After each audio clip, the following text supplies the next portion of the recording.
श्री गणेश दत्त गुरुभ्यो नमः।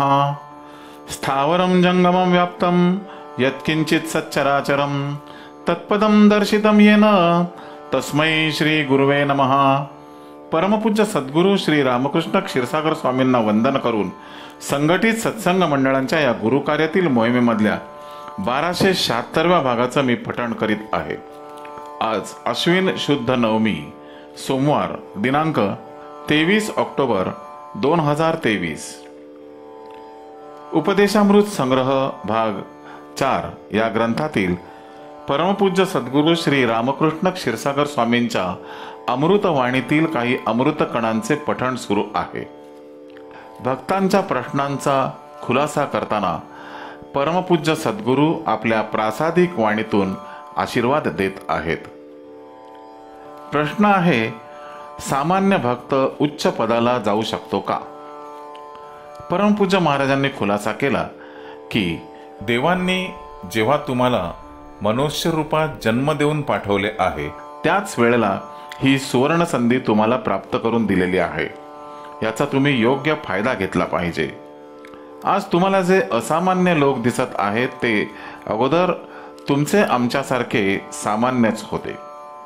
जेव्हा त्यांनी एका विशिष्ट गोष्ट प्राप्त करण्याचा ध्यास घेतला व विशेष प्रयत्न केले, सर्व जीवन त्यासाठी वाहिले, नंतर त्यांना हे असामान्यत्व प्राप्त झाले। पुष्कळ सामान्य लोक हात जोडून बसतात व देव अनुकूल नाही म्हणून निष्क्रिय होतात। हे चूक आहे। पुरुषार्थाने दैव अनुकूल करून घेता येते। ह्यासाठी दोन गोष्टींची नितांत आवश्यकता आहे, मुमुक्षत्व आणि महापुरुषांची भेट। मुमुक्षत्व म्हणजे देवाला भेटण्याची तीव्र इच्छा असणे। जर मनुष्याला वरील दोन गोष्टी प्राप्त झाल्या तर तो मुक्त झालाच समजावे। इतर गोष्टी लवकर प्राप्त होतात, परंतु या दोन गोष्टी लवकर प्राप्त होत नाहीत। साधू कोणालाही होता येईल। उद्या तुम्ही देखील अंगावर भगवे कपडे घालू शकाल, परंतु अशाने साधुत्व येणार नाही। साधुत्व येणं अवघड आहे। साधुत्व म्हणजे निर्मोही मन, अपरिग्रहत्व, संपूर्ण वैराग्य व त्याग होय। जे गुण प्राप्त होणे फार अवघड काम आहे। तुमचे पूर्ण पुण्याने तुम्हाला साक्षात्कारी गुरूंची भेट अनायासे झालीच आहे। आता तुम्हाला आतून देवाला भेटण्याची तीव्र इच्छा निर्माण व्हायला पाहिजे। पुण्याचा साठा असला तरच हे शक्य होते, नाहीतर हे शक्य होत नाही। देवांनी हा मनुष्य जन्म देऊन संपूर्ण शरीर तुम्हाला सोपवले आहे। कोणतीही गोष्ट प्राप्त करण्यासाठी काहीतरी माध्यम लागते, तसे तुम्हाला हे शरीर माध्यम म्हणून दिलेले आहे। तुम्हाला मन व बुद्धी दिलेली आहे। तुमचे प्रथम कर्तव्य आहे की जीवनात आपला उद्धार कसा करावा ह्याचा विचार करून त्याप्रमाणे वागणे व काहीतरी प्राप्त करून घेणे। जसे ताकातून लोणी निर्माण होते व हे लोणी ताकातच ठेवले तरी ते लोणी म्हणूनच राहते, पुन्हा ताक बनत नाही। तसं तुम्ही जरी सामान्य असला तरी तुम्ही देखील असामान्य होऊ शकता। ही संधी तुम्हाला प्राप्त करून दिलेली आहे। ह्याचा तुम्ही पुरेपूर फायदा घ्यायला पाहिजे। ह्यासाठी मी तुम्हाला वेळोवेळी उपदेश दिलेले आहेत, त्याची आठवण करून चिंतन मनन करा। पुढील प्रश्न आहे, आजकाल व्यक्ती गेल्यानंतर शरीराचा अवयव किंवा संपूर्ण शरीर दान करतात, हे योग्य आहे का? परमपूज्य महाराजांनी खुलासा केला की मुळात परमेश्वराने हे शरीर तुम्हाला दान दिले आहे।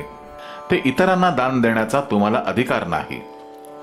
ह्या मनुष्य देहाचा उपयोग स्व उद्धार कसा साधता येईल हे पहा। हे शरीर तुम्हाला वापरावयास दिलेले आहे, ह्यावर तुमचा अधिकार नाही। आणि जी वस्तू वापरायला दिलेली असते ती जशीच्या तशी परत द्यायची असते। कोणालाही दान करता येत नाही। आजकाल सुशिक्षित लोकांनी संपूर्ण शरीर किंवा अवयव दानाचे फॅड सुरू केलेले आहे। स्वतः फार मोठे दयाळू आहोत हे दाखवण्याची फॅशन सुरू झालेली आहे। हे सर्वस्वी चूक आहे. आपल्या धर्मात व शास्त्रात ज्या आज्ञा दिलेल्या आहेत त्यांचे आपण तंतोतंत पालन करावे. असे वागल्याने आतापर्यंत आपण आनंदात जीवन व्यतीत करीत आलो आहोत. जर शरीराचे दान किंवा अवयवाचे दान द्यायचे असते तर ह्यापूर्वीच पूर्वजांनी तसे प्रयोग केले असते. हे त्यांच्या लक्षात आले नाही असे कसे म्हणता येईल? आपला जो देह, आपला संपूर्ण देह ज्या पंचमहाभूतापासून निर्माण झालेला आहे त्याला तो परत द्यावा लागतो. ही खरी पद्धत आहे. जे लोक याप्रमाणे वागत नाहीत त्यांचे किती वाईट परिणाम होतात ह्याची कल्पना त्यांना नाही. पुण्याचा एक भक्त दर्शनासाठी आला व माझ्या पुढे फुशारकी मारू लागला की त्याने फार मोठे दानाचे कार्य केले आहे. त्याने खुलासा केला की मागच्या महिन्यात त्याचा 18 वर्षांचा मुलगा वारला. तो मुलगा फार आजारी असताना काही सुधारक मंडळींनी वडिलांना व त्या आजारी मुलाला पटवून त्याचे डोळे दान करण्यास उद्युक्त केले. त्याप्रमाणे वडिलांनी मृत मुलाचे दोन्ही डोळे दान केले. मी त्याला खुलासा केला की जे केले ते योग्य केले नाही. जर दान देण्याच्या अगोदर भेट घेतली असती तर तुला योग्य मार्गदर्शन केले असते, परंतु आता ती वेळ निघून गेलेली आहे. मुलगा गेल्यानंतर 8 दिवसानंतर आजारी नसलेली आजी तडकाफडकी गेली. आजोबाही आता आजारी पडले आहेत, जाण्याच्या मार्गावर आहेत. हे कोणीही आजारी नव्हते, मग असे तडकाफडकी का गेले? आता त्या मुलाची आई आजारी पडलेली आहे, तिची काळजी वाटत आहे, म्हणून मुद्दाम दर्शनासाठी आलो आहे. त्या भक्ताने चौकशी केली की मृत मुलाचे डोळे दान दिले हे पुण्यकर्म नाही का? मी सांगितले की हे पाप आहे का पुण्य आहे ह्याचा विचार करण्याची वेळ नाही. आता यानंतर तुमच्यावर जी संकट मालिका निर्माण होणार आहे तिथून बाहेर पडण्याचा मार्ग कसा काढता येईल याचा अगोदर विचार करा. भावनेच्या भरात व सुधारक लोकांच्या प्रचारामुळे वारल्यानंतर संपूर्ण शरीर किंवा एखादा अवयव दान देण्यास लोक तयार होतात. हे चूक आहे. आमचे म्हणणे असे आहे की जिवंतपणी दान द्यावे, परंतु हे कसे शक्य आहे? जिवंतपणी कैक लोक रक्तदान करतात, हे ठीक आहे. जो कोणी अशा रीतीने रक्तदान स्वीकारतो त्या व्यक्तीच्या स्वभावात नंतर बदल होतो याची तुम्हाला कल्पना नसेल. देवांनी आपल्याला ज्या स्थितीमध्ये हे शरीर दान दिलेले आहे तशा परिस्थितीत त्यांना परत करावे लागते. शरीरात रक्ताचा पुरवठा वाढू शकतो, परंतु रक्तदान देण्यास हरकत नाही. परंतु इतर अवयव एकदाच मिळालेले असतात.